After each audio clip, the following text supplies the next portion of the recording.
though, but I think this administration is starting to feel a little bit like if we think back to the first Trump administration when Jared Kushner started to have a lot of influence. If you remember that, we started to see like less of a focus on economic things, less of a focus on the big domestic issues. Really, aside from illegal immigration this time, it's beginning to feel a bit like that. And I wonder why, and I think it's kind of because the focus on the Israel issue, I completely understand Trump's need to do it, but it's beginning to feel like we're doing that in place of everything domestic. And I don't understand with such a big, competent team why that's necessary. Well, it's not like he can run for re-election, and I don't think they're going to find willing patsies in the Democrat Party. Let's switch gears for a minute. I want to go fast here today. Last night, Andrew Cuomo may have finally ended Zoran the Magnificent Kami Mondani's pipe dream ascendancy to the throne in New York City with one soundbite. Maggie, I think it's, is it number 14? It's 14. I was waiting for this to happen. I kept going like, dude, just talk about who this guy is. This dude has gotten a complete and total lolly day at the media spa in New York media. The only people that have said a word about this creep is the New York Post that nobody reads. So finally last night, Andrew Cuomo stepped up to the plate and swatted one, I think, out the ballpark. I understand my friend doesn't really understand government. The governor doesn't build housing in New York City. Not if it's you. No, legally, there are jurisdictions. The governor doesn't pick up trash. He doesn't run the fire department. That's what the mayor does. The mayor builds housing. The state allocates funding for localities. And I allocated more funding for housing than any governor in the history of the state of New York. All right? I did things. You have never had a job. You've never accomplished anything. There's no reason to believe you have any merit or qualification for 8.5 million lives. You don't know how to run a government. You don't know how to handle an emergency. And you've literally... Broadcasting 50,000 kilowatts from atop the tallest radio tower on the planet. We are KRSD, the Crusade Channel, Madisonville. Well, it's what our call letters would be. On August 4th, the Crusade Channel will launch Crusade Channel 4.0, and you'll see why. What in the world? Sorry, I was hanging up the new Mike Church 4.0 sign. 4.0? When did they even have a 3.0? Am I missing something here? Buckle up, Speed Demon, because you'll soon discover why Crusade Channel 4.0 roars like the muscle car of media. Rooming past the competition with zero emissions of boredom exclusively on CrusadeChannel.com. The Veritas Radio Network is guaranteed the right to offend, annoy, agitate, shout, heresy, and entertain. You should start programming right now. Kind of like the cultural sewage served up on Bravo or CMT, only it's on 24 hours a day, except Sundays. When the truth gets you angry and you throw your smartphone, remember, no one is forcing you to listen to the truth on the Veritas Radio Network. You can't handle the truth. You're doing that of your own free will. That's what makes this country great and any gay marriage pointless. That's offensive. So there isn't much you can do about it, Chowderhead. I'm trying to think, but nothing happens. Grab a book, take a vow, and conform your mind to reality. Otherwise, you're just another Judas-inspired Karl Marx wannabe, and your children will steal your credit card number to buy tickets to the Miley Cyrus Twerkers Ball. I came in like a rainbow. Are you ready? Let's get it on the Veritas Radio Network's Crusade. I am a real American, fight for the rights of every man. I am a real American, fight for what's right, fight for your life.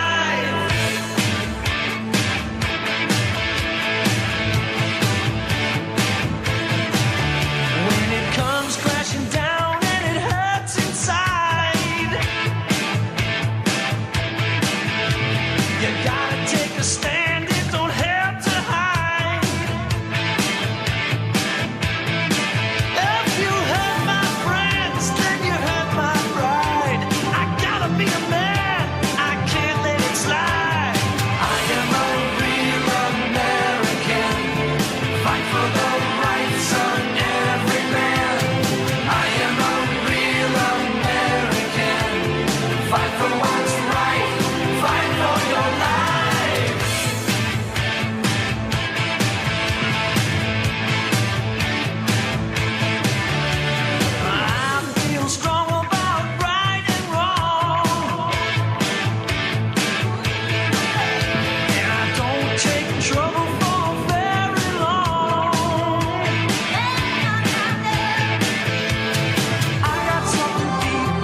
not such a bad day when you get a little like extra Rick Derringer here on a Thursday night throwdown. What looks like I got 32 people to kick and ban out of the chat room tomorrow. We had 55 in there when I said I'm going to be looking for everyone that's in this chat room right now tonight at 7, and they didn't show up. So, in any event, glad to have all the rest of you with us here for the Thursday Night Throwdown, to end all Thursday Night Throwdowns. It is the Great American Hamburger, Great American Cheeseburger Throwdown, and we're going to start off a little different tonight with just a little bit of a monologue, because there's nothing that speaks loudly and clearly American than a hamburger. Hamburger, the cornerstone of any nutritious breakfast. And by the way, I have three movie sound bites for tonight, and a pop song rejoin that everyone will know. You can probably guess what it is. But there's nothing that speaks louder that says America than a hamburger, than a cheeseburger. You go anywhere, in any small town, anywhere in America, it doesn't matter where it is, and I got a hamburger joint.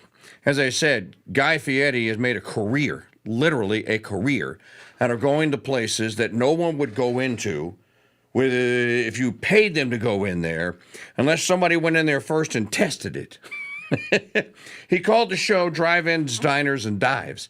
And the primary food that is made in every drive-in, diner, and dive is what? Some kind of a hamburger. They got stuffed hamburgers. They got blackened hamburgers. They got hamburgers with different kind of cheese. They got hamburgers with people that make their own buns. They got hamburgers that are on po' boy bread, that are on French bread, that are on croissants. They got hamburgers with no buns at all. They got hamburgers with jalapenos. They got hamburgers with ghost peppers. You name it, they got a hamburger made for it. And just to illustrate this point, I just came back. This is the baseball cap for my daughter and my son-in-law, Maddie and Jack's wedding here. And that's their little dog, Milo, serving some champagne.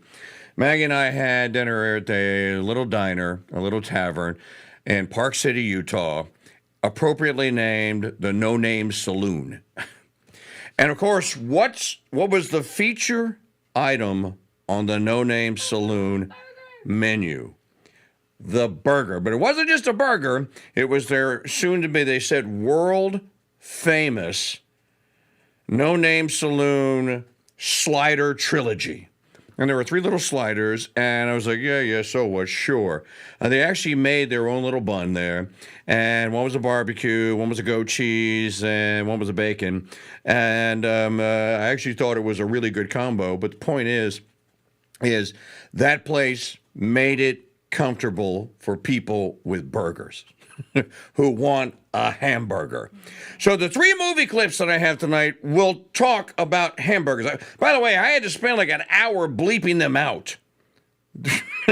When you hear them and see them, hope you're watching it on YouTube tonight, you will see. Another note on the actual hamburger, people may think that fast food hamburgers are terrible. They're not.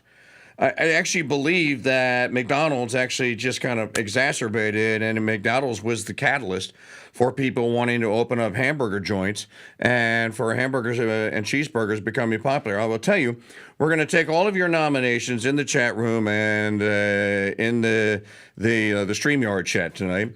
For you can nominate whatever you want, or whatever joint, or your own hamburger. Maggie's already thrown 3 of hers in there as a great American hamburger that will stand the test and will beat anybody else's. But I will tell you, for the top 10 power rankings, I'm going to give you 3 that come from fast food chains. I told you I was going to shock you. Nobody's going to believe it. Number 1 is the McDonald's double cheeseburger. Oh, please. I used to work at a Mickey D's, and I'm going to tell you, if you go to Maggie, it's your favorite burger when you go to McDonald's. If you go to a McDonald's, you go there and you order a double cheese and say that you want extra onions on it. That's all you got to do. that forces them to make it right then and there. You're going to have to wait 5 minutes to get it, but you're going to get one that comes off the grill fresh. So McDonald's double cheeseburger. The second one from a corporate franchise food chain, and this is a new one here, and I've had like a half a dozen of them, and they're fantastic. The Sonic Double Smash Burger. This is the one that they have right now.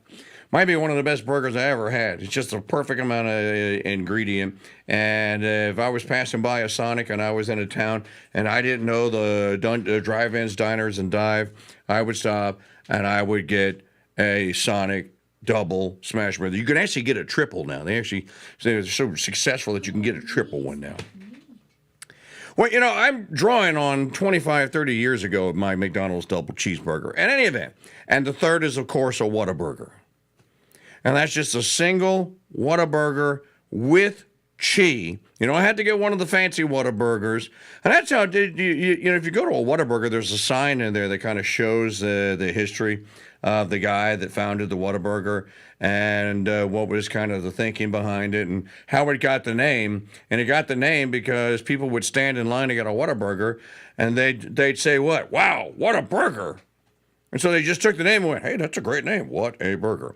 So those are the three so it's a McDonald's double cheese. It's got to be a fresh grill. They have to make it actually right there on the spot. The Sonic current double smash burger. I hope they keep it on the menu because it's really good. And then a plain old single Whataburger with cheese. And so with that, we'll go around the horn here. Let me see. I got to set the panel back up here. I believe that will get everyone in. Joe Beeman is back. Good. Yeah, I'm back. We have better communication, so now I'm back. I hear you loud and clear. Well, yes, sir. So I'm gonna. So first of all, I'm gonna make fun of you. The double cheeseburger, the soy burger from McDonald's. Come on, that's the best you can come up with. Ugh. So I'm gonna go a little different. I'm gonna tell you that I think my little diner, my little brewery that we got beer from when you was in here, Molly Pitcher. Yep. They make the best burger that I've had, hands down. All local ground beef, local pork. On their bacon cheeseburger, you get a little fried onions on it, and they have some kind of a glazed bacon they put on it, and it is absolutely delicious. The sweetness of the bacon and the saltiness of the burger and the onions, fantastic. Number 2 for fast food is going to be Five Guys. I think they make a really good burger for what they are. And number 3, and they're falling away. You don't see as many of them. I used to love it, is Fuddruckers. I think Fuddruckers used to make a darn good burger for what it was, and their fries was excellent. I don't think that's my top 3. Is Fuddruckers in business anymore? They have slowly disappeared. I think I know there's one up by Hershey. There's one left there. The one we used to go to in Chambersburg is gone. I think you're probably down to a dozen of them in the whole country left.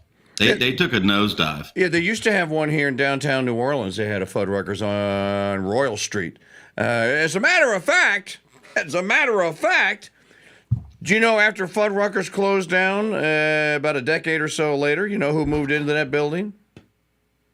Who's that? Jimmy Buffett's Margaritaville. I've never been to one. Is it a good place to go to? Well, I think there's only 2 left. There's the original one, which is in Clearwater? I'm trying to think where the original one is in Florida.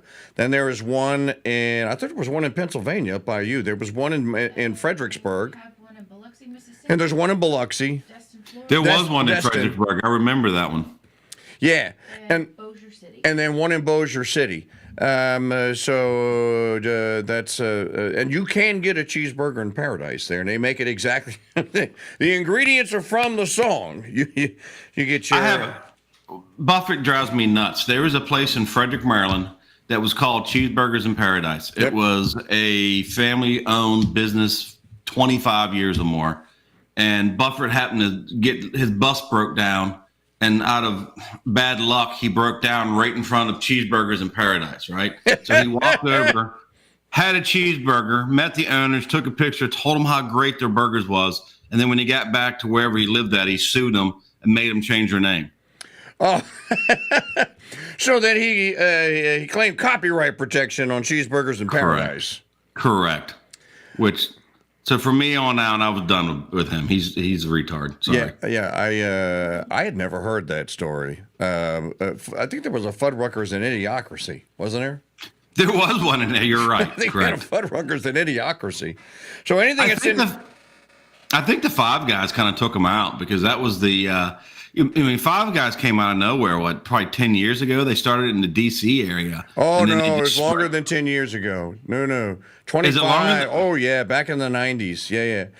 The first time I ever had a Five Guys was in New York City. And no, it wasn't New York City. No, it was in D.C. It was the one across from XM, because they had one right around the corner from where the hotel was. That you, if you worked for Sirius XM, you stayed at that hotel, and there was a Five Guys right there. And that was in 2010. And there was a sign on the wall that said that it had been there. That the chain had started like 15, 20 years ago before that. And there actually were Five Guys at one point in time. It's the same thing. It's the same thing with Whataburger. Whataburger's the same deal. That dude started in the 1950s. And then, of course, you made fun of me for the McDonald's burger. I'm not talking about a McDonald's double cheese that's anything other than the one that I made when I was there in 1978, 79, and 80 when I worked there. And this is what we would steal. I'm confessing to a sin that I stole. This is what we would steal, was a grilled double cheese. And we knew if you ever went to another McDonald's anywhere, if you wanted to make them make it fresh, so you got it right off the grill, you ordered what's called a griddle. And I got to write the ticket up, and he goes, oh, he wants extra onions, and they got to make it for you. And so that's the double cheese I was talking about. Good round there, Joseph Beeman. Thank you, sir. The old main man, Jeff, is always here.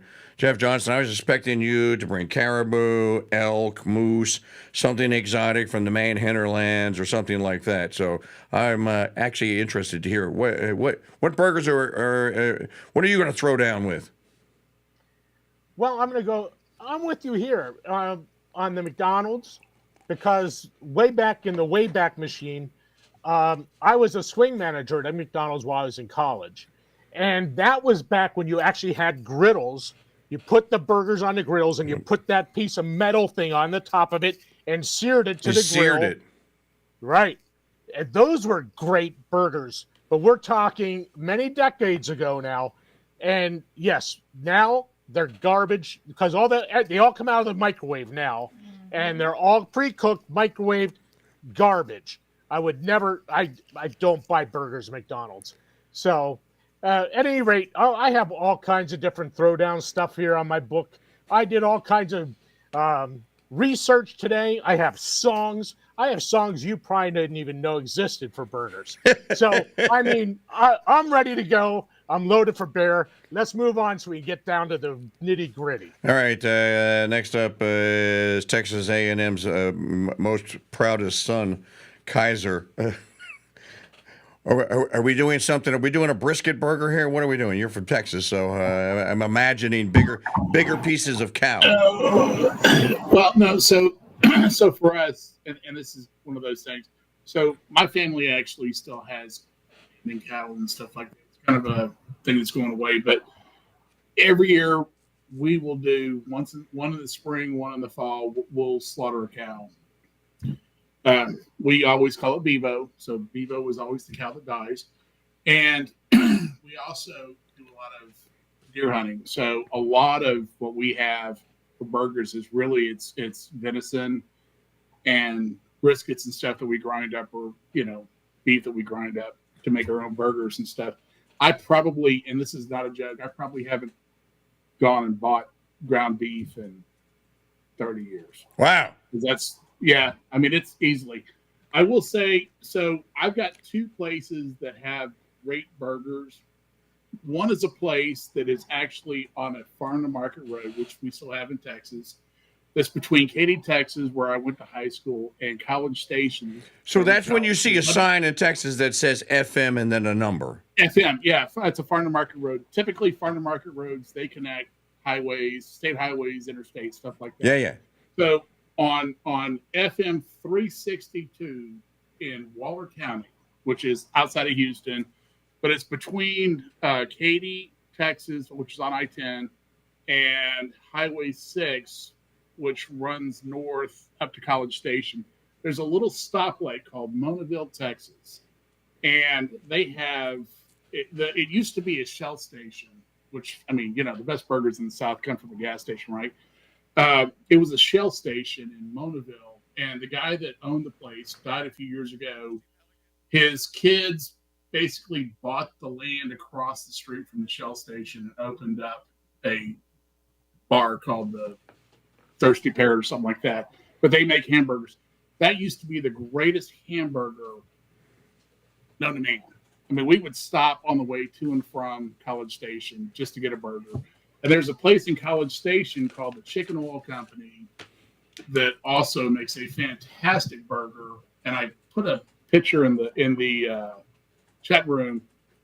This month's burger is it's like the De La Muerta burger. It's like De La Muerta on it. Oh, it's fantastic. They call it the Death Burger outside of Halloween, October. It is fantastic. Now, this is what I'm talking about, Kaiser. The Chicken Oil Company in Bryan, Texas, the burger of the month, available every day throughout October. Hamburger USA de Muerta, hamburger of death. Yeah, it is a great. Well, it's not really they oversell it because they throw Tabasco and some jalapenos, but jalapenos aren't hot like they used to be. And Tabasco is it's a seasoner, it's like you throw it on your donuts these days. But it's a great burger. And it's a great local company. It's been in business since I think the early to mid 70s. It's one of those things when you go to A&M football games, it's like, all right, where do you want to go before we go hit the stadium? Let's go to the Chicken Oil Company. Yeah, and it's always packed, and it's a great burger. And you know what? They have, Maggie, you'd like this. They dunk it in sriracha aioli. Woo. We have a friend. Oh, yeah. We have a friend, Cynthia, says she will actually eat Lucky Charms with sriracha instead of milk. She loves sriracha, so Lucky Charms with sriracha. All right, Kaiser, thank you very much. Old Farmer. What say you? Okay.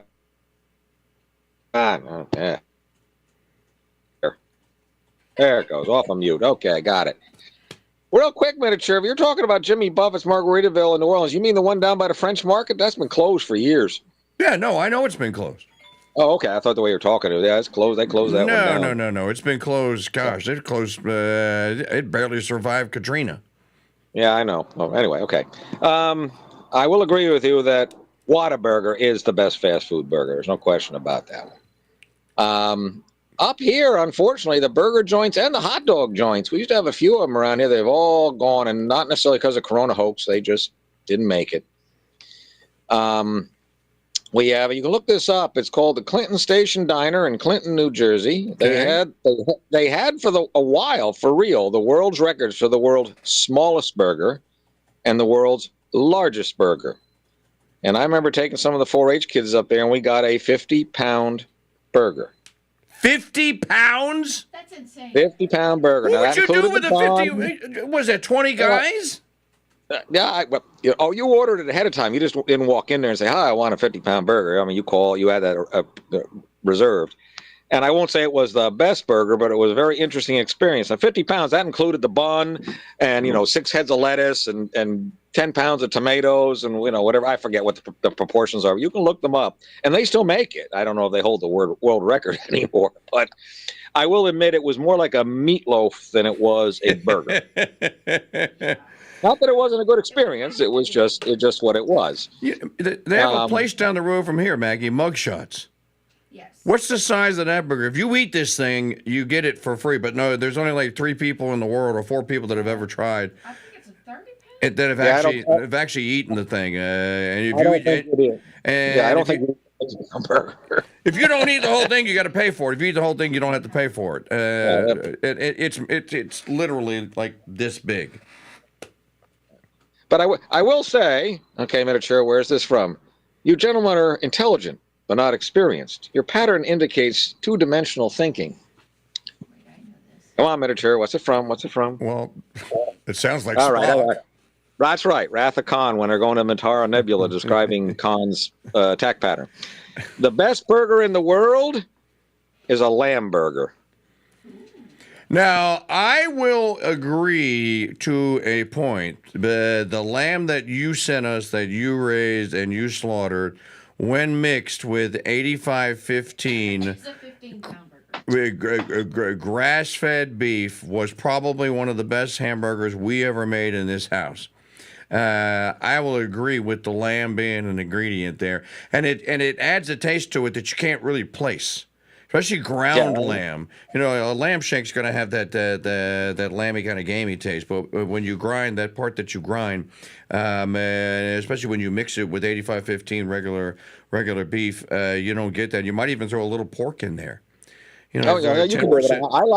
I like a pure lamb burger, but no, I've mixed it too. I mean, you can do all kinds of things with it. So, but I love a good lamb burger. So the burger at Mugshots is 15 pounds. It's a 15-pound burger, and that guy's out of Florida is where Mugshots came from. All right, Mr. Monday, thank you. Scott Resnick with the hamburger background. You just look like a guy that eats lots of hamburgers. No, I drink lots of beer. The hamburgers are garnish. Oh. He'll do. I'm kind of in the same boat as Mr. Mundy. We don't have very many burger joints around here. It's kind of just bar food. But the local bar we go to weekly is their burgers are pretty good. They got a good patty melt, and it gets the job done. I like Five Guys burgers as far as fast food goes, but that was probably been 10 years since I've eaten at one, so they may suck now. I don't know. But I'm pretty partial to my burgers because I found this guy that makes spices and rubs and makes them taste pretty good. Do them on the old Blackstone, little smash burger action with some bacon. So one of the clips that we have tonight is of the making, well, you'll see it's kind of a smash burger. Speaking of clips, why don't we do our first movie clip? Everyone knows this one, but I still, this to me is the king of all hamburger movie clips. You're Brett, right? Yeah. I thought so. You remember your business partner, Marcellus Wallace, don't you, Brett? Yeah, I remember. Good. Looks like me and Vincent caught you boys at breakfast. Sorry about that. Did you have it? Hamburgers. Hamburgers! The cornerstone of any nutritious breakfast. What kind of hamburgers? Cheeseburgers. No. Where'd you get them? McDonald's, Wendy's, Jack in the Box, where? Big Kahuna Burger. Big Kahuna Burger. That's that Hawaiian burger joint. I hear they got some tasty burgers. I ain't never had one myself. How are they? They're good. You mind if I try one of yours? This is yours here, right? Yeah.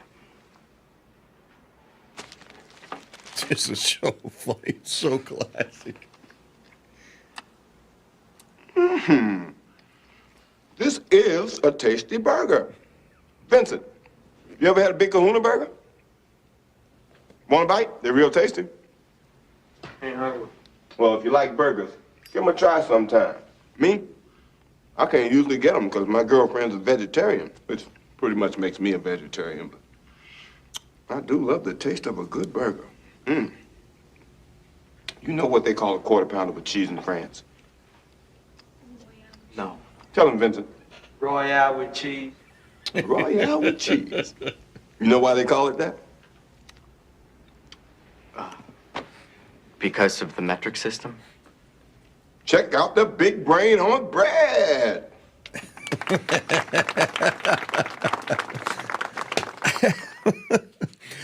There's more to that burger scene, but it kind of goes off the cliff from there, and to Samuel L. Jackson yelling at him and cursing at him and swearing at him, and of course he shoots him in the head. So I left the gory parts out and just stuck with the burger part. I've never actually had a Big Kahuna Burger, but there are a couple of chains that are not so big. One of them, and it'll come up in another clip here. Anybody in the audience ever had an In-N-Out burger? Nope. So there is one in Texas, Kaiser. I'm not sure where it is, but it's out of California. These were the guys, remember, and I highly recommend the In-N-Out burger, because remember, Maggie, we did a story on this a couple of times, In-N-Out Burger was one of the places in California that stood up to Gavin Newsom and told him to drop dead. If you come into our burger joint, we're going to have you kicked out. We're going to have you escorted out. We're not wearing masks. We're not social distancing, and our restaurant is staying open, and there's nothing you can do about it. And, of course, Newsom sued him, and I don't remember how the whole case went, but that made people support the In-N-Out Burger. And there was an In-N-Out Burger in Texas. I think it was I want to say it was in Austin. I pretty much did the same thing. And so that's a good company that stood up to Gavin Newsom during COVID and said, no, In-N-Out Burger is serving burgers. Joe, you were saying you've had an In-N-Out? Yeah, In-N-Out, stock right up from the stockyard in Oklahoma City. We went to go to the famous steakhouse. I can't think of the name of it. And the line was down the block and around the building. And we just couldn't get in. So we went down the street to the In-N-Out Burger. Very good burger. Very kind, nice people, competent people serving. And it was, to be honest with you, it was a delicious burger. It really was. Yeah, I've had them too, Mike. I had them when I was in L.A. When that whole thing came down, they were trying to get them to relocate their headquarters to Florida. Yes. I think they did. I think they left California. Maybe they did, but I will say, their burger is very good, but their fries are also amazing, and they got to complement each other. So it's a good place if you can get to one. I keep waiting. I keep waiting. Concur, Monday. We're going to take a quick break. I added a break to this so that we could reset the clock here. So it'll come up in about 15 seconds here. It's short, just like 3 minutes. We'll come right back, and then I'll be interested in hearing one of Jeff Johnson's songs when we come back, and then we're going to go into the great burger ingredients, which you have to make a great American burger. Star Wars, and now the King Dude Seasoning Trilogy. There's Beast and Butt Rub, Acadiana Steak, and the brand new Chicken Mamu Seasoning, a lemon herb-based rub that's won trophies in barbecue chicken cook-offs. Now, we've bundled all 3 spices together, and you can get them for one low price for less than it costs to rent a movie trilogy. And the King Dude offers you his personal money-back guaranteed of your taste buds' complete satisfaction. Order a King Dude Seasoning Trilogy today at shop.mikechurch.com.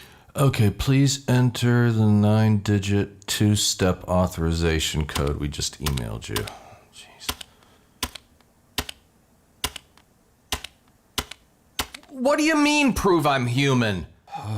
Okay, that's a car. That's a car. That's a car. Those are not cars. Please try again. Oh my gosh. I'll show you. Try again, stupid piece of AI mother. Here, try this. Jim, what are you doing? Good grief, man. This isn't Office Space the movie. What are you trying to do? I just wanted to send the King Dude a donation through the stupid computer. Like Trump, the King Dude makes everything better, including donating, which you can now do by mail. Mail? They still have that? Of course they do, and the King Dude's keeping the ponies running on time and in business. Just snail mail your donation to P.O. Box 400, Madisonville, Louisiana, 70447. Ha! And you can't. You're such a boomer. Me this time. And wait a minute. I know they're around here somewhere. There! Ha-ha! Dude, those are airmail stamps from the movie Airplane. Surely you have... Of course I do. And don't call me Shirley. The Crusade Radio Guild is a 501c3 nonprofit corporation, so your donations are tax deductible. Donate today, the Crusade Radio Guild, P.O. Box 400, Madisonville, Louisiana, 70447.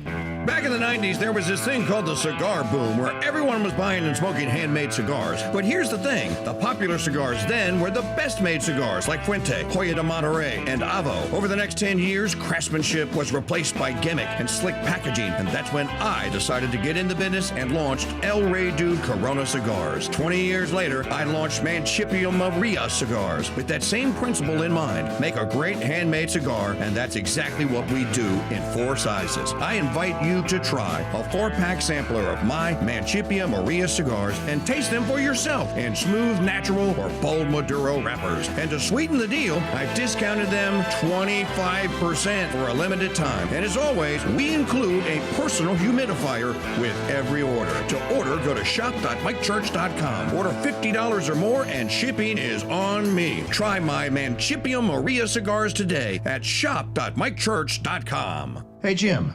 Remember when we used to be like Joe Walsh? I'm making records, my fans, Now we just talk about making hit records.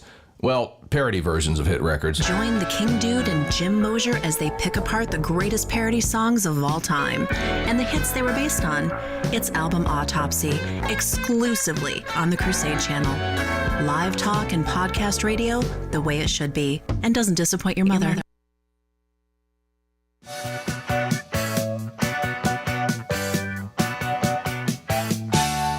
Tried to amend my carnivorous habits. Made it nearly 70 days. Losing weight without speed, eating sunflower seeds.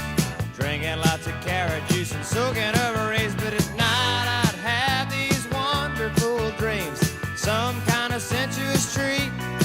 Not zucchini, fettuccine, bulgur wheat. But a big warm bun and a huge hunk of meat. Cheeseburger in paradise. Heaven on earth with an onion slice. Not too particular, not too precise. I'm just a cheeseburger. The Great American Hamburger Cheeseburger Thursday Night Throwdown is on here on the Crusade Channel. Mike Church here with you and with a panel of very hungry, very thirsty American hamburger cheeseburger lovers out there. If you've got one that you'd like to share with us and tell us it ought to be on the list in the top 10, go to the chat room at crusadechannel.com/chat. That's crusadechannel.com/chat. You know, one of the things that has to be an ingredient, obviously, is meat. Can we now pronounce that anything that calls itself a burger and doesn't have 100% dead animal parts in it is not a burger? Everybody? Let's go around 100%. Absolutely. Yep. If you don't want to eat meat, don't call it a burger.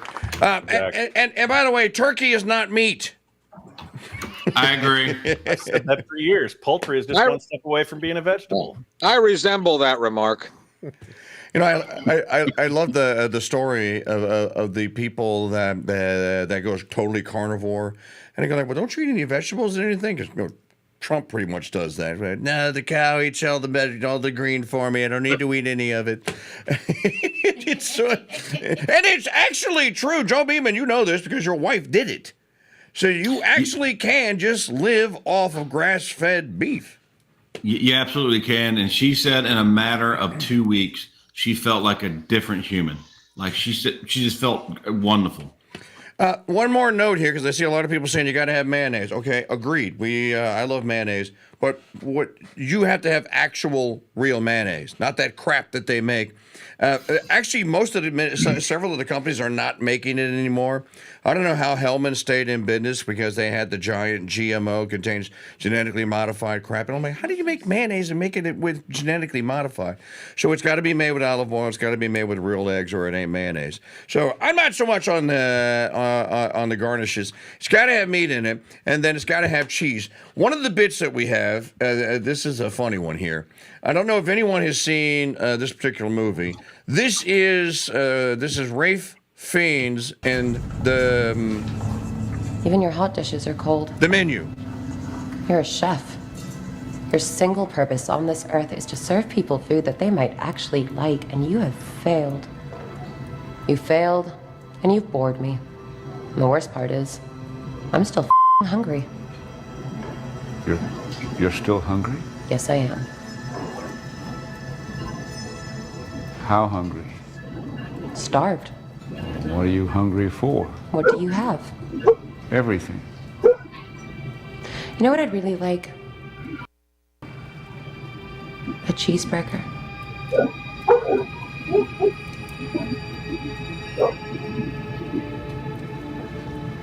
Yeah, we can do a cheeseburger. A real cheeseburger. Not some fancy deconstructed avant bullshit. A real cheeseburger. Well, I'll make you a very good, very traditional cheeseburger. I don't think you can. I'll make you feel as if you're eating the first cheeseburger you ever ate. The cheap one your parents could barely afford. Show me. How do you like it? Medium. American cheese. American cheese is the best cheese for a cheeseburger because it melts without splitting. How much will that set me back? $9.95. That come with fries? Niels, Yes, chef. Is the fryer still on? Yes, chef. Crinkle cut or julienne?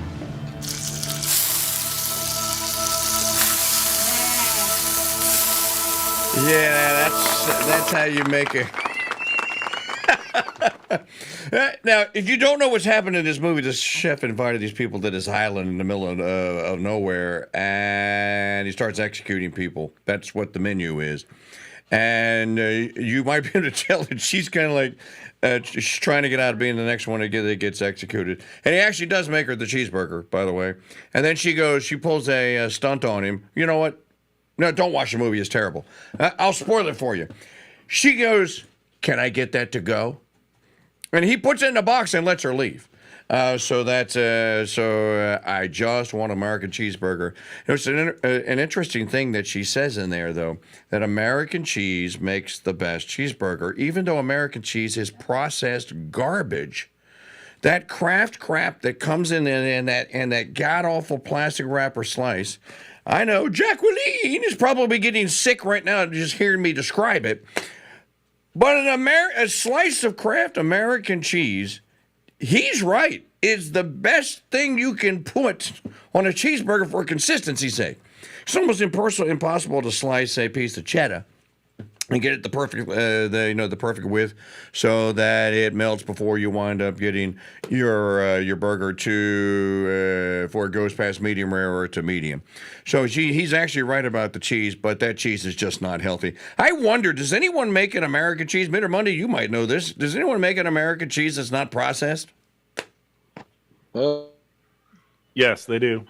Do they? I am unaware of it. No, I do remember, 25 years ago when I was down in New Zealand, McDonald's sources all over the world, and they had a big thing down in New Zealand, and they were holding McDonald's hostage because they have a lot of milk and they had a lot of cheese, and McDonald's didn't want to pay them enough. But I can't, if Mr. Resnick knows, I don't know of anybody who makes real American cheese. I thought American cheese in itself was just a processed cheese gelatin thing. It's a blend of multiple cheeses. The whole idea was that it melts smoothly. Yeah, they melt it into a liquid, some kind of. Because real cheese, will melt, will get oily. I mean, it's not. It's so they use citrate. They mix sodium citrate with it, and that makes it melt smoothly. Well, if you actually look at the history of American cheese, I mean, when you go through the whole thing, I mean, they were trying to come up with a cheese that you could basically sit on the counter like a McDonald's burger, and it'll sit there for a year, and you can still, theoretically, I won't say you can still eat it. I'll say it looks the same. Yeah.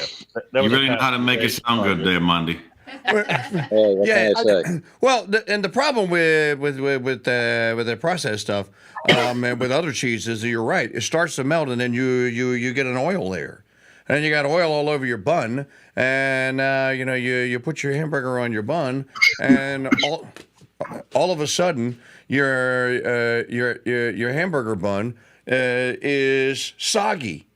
That's the other part. What bun makes the great American hamburger? So now this is the thing. We all want to ban American wheat in favor of heirloom wheat. So do you? And we haven't gotten to the place yet here in the church household where Mrs. Chur is actually making hamburger buns. But I wonder. Oh, I know I could. Well, could you? If I had time. Oh. Yeah, I'm in the studio frequently. So this was this was a complaint, right? Okay, the complaint desk is open, but she could make it. I don't know. You need to hire those 6 producers. See, if we had Megyn Kelly's other 5 producers, we would have time to make hamburger buns. Mrs. Beeman said, "Of course you can make buns. I just have to hire 2 maids, 4 babysitters, and somebody to watch over you." Mike, no, we were demonstrated on Father's Day a method of making cheeseburgers with other cheese. We saw it. Didn't you remember Chuck Schumer putting the cheese on the raw hamburger? Oh yeah, that's right. That's how you do it. That's how you do it. Well, here's another thing then. You can actually make a sturdy hamburger bun out of sourdough. But you gotta have, but you have to have sourdough, and you have to have the starter, and you have to keep it around. Which we have found out if you go on a vacation or you leave your house for 10 days, you're not gonna have any sourdough starter left. So sourdough is actually like a really good bun, and they have, of course, the Kaiser bun, which is sturdy. And that's the thing; you can make it sturdy by toasting it, but that's something that you got to do. Listen, you can't eat it. I'm going to call out a little throwdown here. I don't want a hamburger that the bun hasn't been toasted on the grill. When I'm saying toast it, I want you to take the bun, dip it in bacon grease, and throw it on the grill. There you go. I agree. You make I love butter too. You make a good point, though. I mean, bun to meat ratio is very important. You just don't get any bun and throw a burger on it. You got to have the right ratio, dudes, or you're eating one or the other. I have a question for the panel. Yes. Can you put your burger on leaves of lettuce, iceberg lettuce? No. There's people out there that do that. No, my wife does that when she's on this kick of thinking she can't eat any bread, when she sticks it on a lettuce sandwich. I don't know. It's terrible.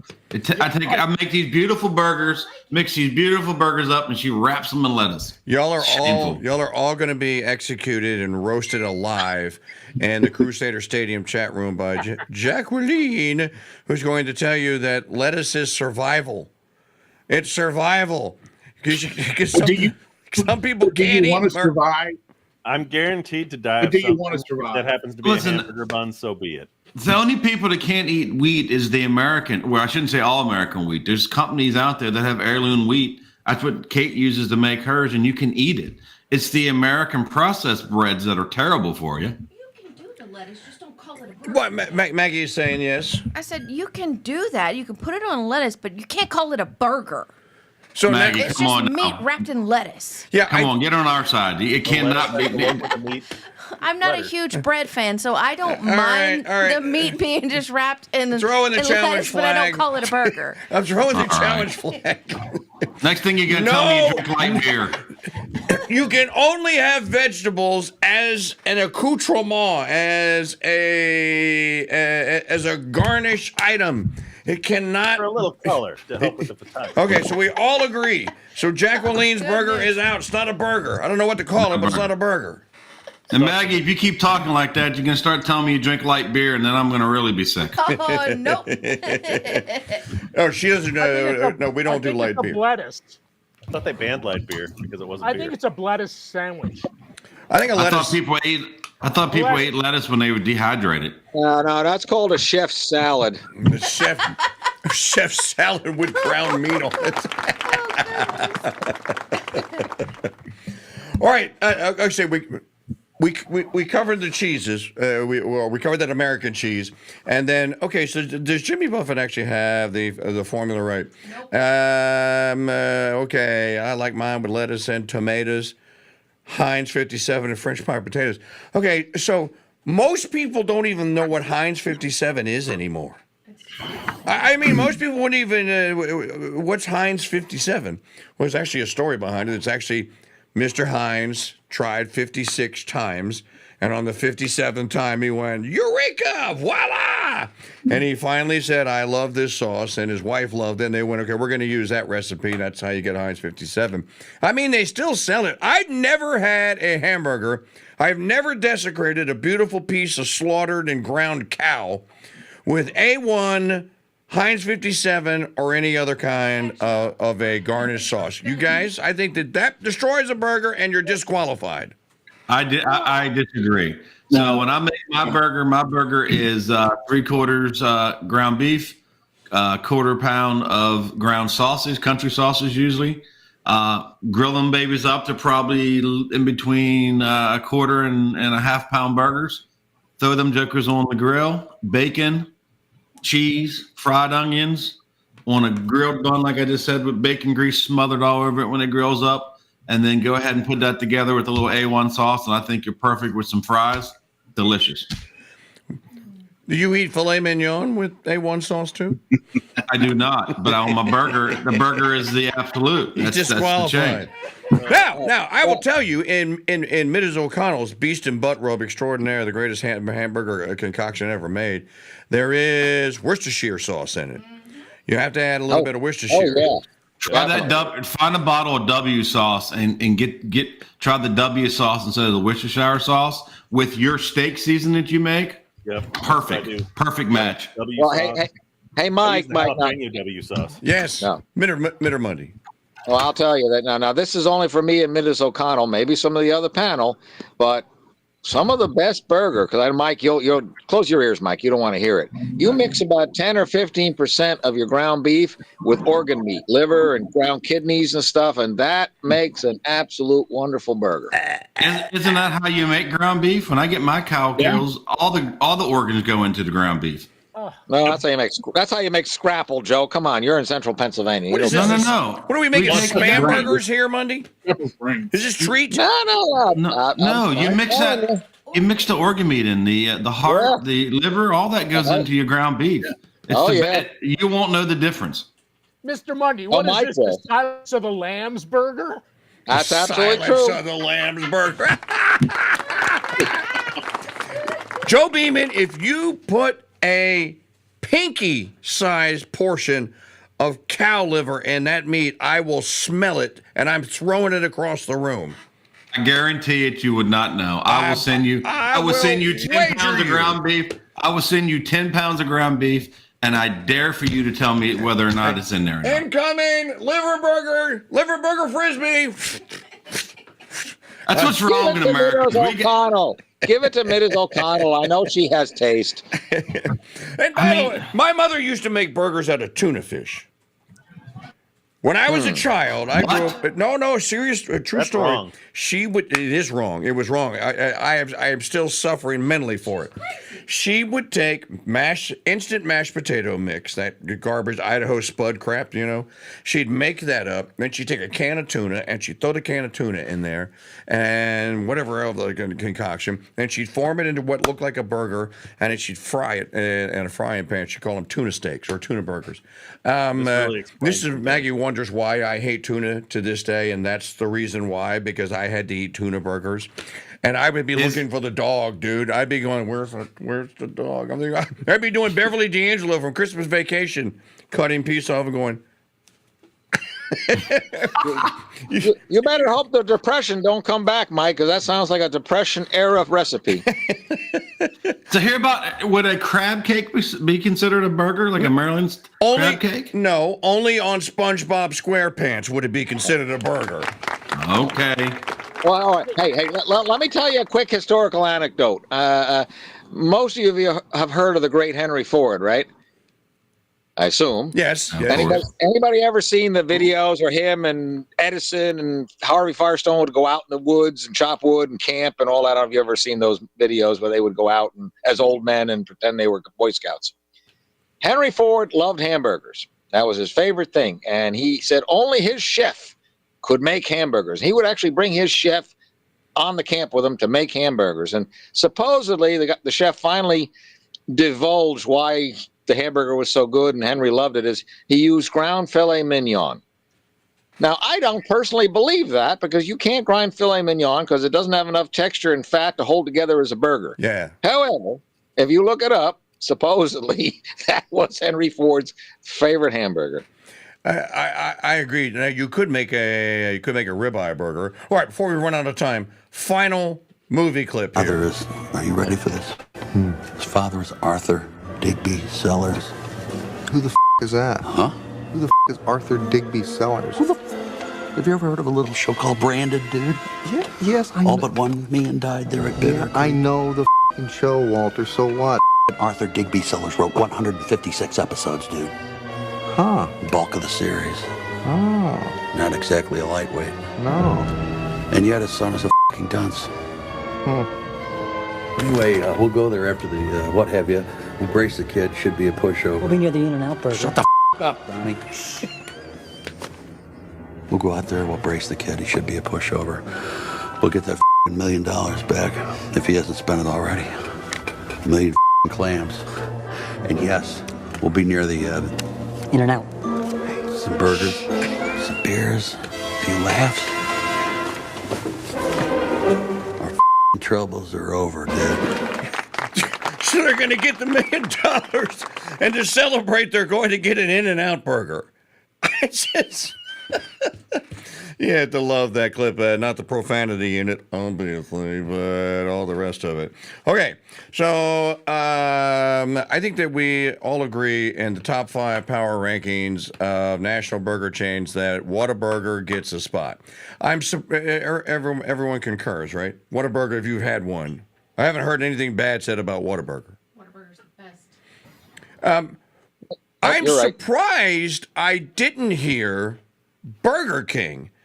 Because back in the day, the Whopper, back in the day, the Whopper actually was the king burger. I mean, it was popular enough to make it national and to make burger chains or burger franchises go actually national and to give people the idea, well, maybe I could get into this. And Dave Thomas comes up with the Wendy's burger and all that. So, but nobody said Burger King, so I'm not going to introduce it. I will say this: you're promoting the company that gave us the Impossible Burger. Yep. With fake meat because it's not meat. True. That's the real just meat is fake. disqualify them from there. You know. I agree. I don't care if it's flame broiled or kissed by angels. At that point, you've tried to poison us with. Well, it's definitely about McDonald's. It's definitely about McDonald's. But Mike, you can spend a whole show going over old burger joints. Remember Burger Chef and Carol's? Wait a minute. You know, we could do a show on burger How about joints. White Castle? Burger Chef and Jeff. Dairy Queen. Dairy Queen is still around. Dairy Queen makes a hell of a burger. Oh, White Castle's still around too. There's a couple of those still around. They make good burgers. Okay, I'm going to go to Scott Resnick. All right, Resnick, you get to drop the challenge flag on this. Is a White Castle actually a burger? Man, that's a tough one. I mean, I don't think it's meat, is it? I think it is. It is meat. They the little burgers with the onions and the stuff on it. They do make an Impossible Burger. Don't try it. At White Castle? Come on, I've never seen that. Oh yeah, I made Never a seen mistake. a White Castle? I have seen a White Castle. There's one in downtown Frederick. But they do them little burgers with onions and all on it, and you get them in a bag, and the bag is greasy when you get it. That's how you know it's a White Castle burger. Oh yeah, they're great at 2:00 in the morning. But they made an Impossible Burger. I don't, maybe they don't make it anymore. And back then I was too ignorant to know what that meant, and I tried one. Don't try it. Okay, so there's a White Castle that's inside of a donut shop right down the road from here, probably 10 minutes away. They don't call it White Castle. Yeah, well, they don't call it White Castle, but that's what it is. Well, the donut shop is called Buttercrisp. But this is one of these drive-in diners and dives, and they actually make their own real donuts there, and they actually fry them there every day. And they actually make those little hamburgers. They actually make little patties. That's not like a little White Castle patty. They actually like pound them out and make just like a little tiny burger. Okay, so White Castle could be in the running. I've had the chain Crystal. I don't like the Crystal burger. That's the one that I go like, okay, what is this? Is there actually any meat on this? I think it's just the mustard they use by default. That was the thing that stood out with me. And the first time I had it was in New Orleans. You mean the Crystal? Yeah. Yeah, I've only had the, like I said, I've only, there's a chain, right? And there is one in New Orleans, but I haven't had the one that's actually in New Orleans. All right, we should talk about, there is about drive-ins, diners, and dives. Anyone ever had or successfully been able to make, and this sounds easy, but it's not, successfully been able to make a hamburger that is actually stuffed with cheese? Yes. No. Never. I have not. Oh yeah, I've got a little thing where you can make the stuffed burgers. You got to be careful because they'll leak out depending on the cheese and all. But I mean, cook it slow. You can do it. Char it. I've made them. I'm not stuck on them. I tried making stuffed burgers. I made them, and I was like, nah. Well, one of the it's more gimmicky. It's gimmicky, I think, for me anyway, personally. We went through and we tried different cheeses and stuff, and the result was that I think is that the cheese would always leak out. Yep. Yeah, I'd rather make stuffed meatballs. It's almost impossible to seal that thing, and you would think that you would be able to, so the cheese doesn't leak out. And I don't know, maybe you coat it with the inside of an egg. Okay. Mix it with pork. Exotic ingredient. Well, then you got your fat content right there if you mix it with pork. Exotic ingredients. I think everyone loves a jalapeno pepper. You just can't be a super spicy one because it ruins it. Correct. And I like mine fried. If I'm going to do jalapenos, I'm going to go fried. There's a place down the street from here. It's called the Rusty Pelican. I don't know if Maggie can get it in the chat room or not. She was having trouble earlier. The Rusty Pelican is a burger joint that has been around. This is an interesting story.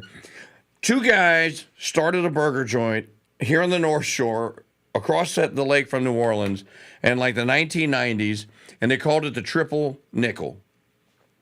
And I don't know why they called it Triple Nickel. It was so successful. It was in the middle of it. Literally, you had to go 10 minutes out of Mandeville to get to it. It was so successful that for lunchtime, construction workers and all found out about this, you'd have a line outside the building. And so they made a lot of money. And then the two childhood best friends got into a feud. One cursed the other, and they split. One dude went Triple Nickel. The other dude went Rusty Pelican. And the Rusty Pelican still today has, in my opinion, around here, it's one of those drive-in diners and dives. And you could see those dudes. And I actually know Midder Mundy, you know Johnny. Midder Beeman, you know Johnny. Jeff Johnson, you know Johnny. My neighbor down the street works for Cisco.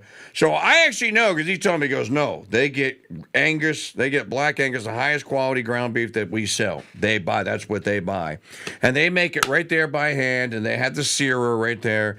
And to me, that's when I think American Hamburger. If I'm going to go out and buy one, I'm going to get one from Rusty Pelican. There it is, Rusty Pelican in Mandeville, Louisiana. Anybody got a Rusty Pelican near them?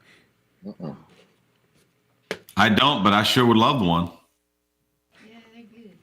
Yeah, and and then the Triple Nickel. We also in Madisonville now, they opened up a second Triple Nickel. We have a Triple Nickel down the road, and it's one of those things as well. You know, you remember back in the '90s during the food scare, like George Carlin was doing the bit. You can't even get a decent hamburger anymore. They cook the crap out of everything. Most places would not make you a medium rare burger because of the Equalize scale, the Jack in the Box Equalize scale. Now, you can go to the Rusty Pelican, dude. If you want that thing medium rare, he will make you a medium rare tasty burger. So, we covered a lot of ground here on burgers tonight. Mike, what? Mike, can I drop my 3 songs on the panel before we go? Yeah, would you please? Let's hear them. All right. Hey, anyone on this panel know who did Cruisin' for Burgers? Cruisin' for Burgers. Frank Zappa. There you go. Okay, number 2, Burgers and Fries. Who did Burgers and Fries? Oh, is that Weird Al Yankovic? No, that'd be Charlie Pride. Charlie Pride did that? Yeah. Oh, wow. And finally, I never heard that Man. song, but I do know that David Allen Coe, I met Charlie Pride. He met Charlie Pride. So. And the final one is Burger Man. Can anyone tell me who did Burger Man? I've heard this song, Burger Man. You have. I have heard this. ZZ Top. ZZ Top did It is a ZZ. I'm going to tell you right now, it is the most bizarre music video you will ever see. I challenge everyone to go watch Burger Man by ZZ Top. It is weird. That's awesome. Thank you very much. Kaiser, I am drinking my Sazerac out of the, what is that? That's Apollo 7 cocktail glass that your grandmother gave me, that you gave me from your grandmother who worked at NASA. So here's cheers, everyone. Great Thursday night throwdown tonight. We had a good time. We just, again, scratched the surface of the burgers. I think this is that's a show that we will have to, at some point in time, invite a special guest to come on, because I want to hear stories from other people about their burgers. Okay, you want to participate in a Thursday night throwdown? It's easy to do. Send me an email. I am KingDude@protonmail.com. I am KingDude@protonmail.com. This episode and the previous 10 episodes, we're up to 10 double digits, boys. Available as podcast, and there's a podcast feed for Thursday Night Throwdown. I'd love to hear your suggestions for special guests. Maybe you know someone. Maybe you could make the introduction. And until next week here, God bless you, and Merry keep you. See you tomorrow on the Crusade channel for Free Phone Friday.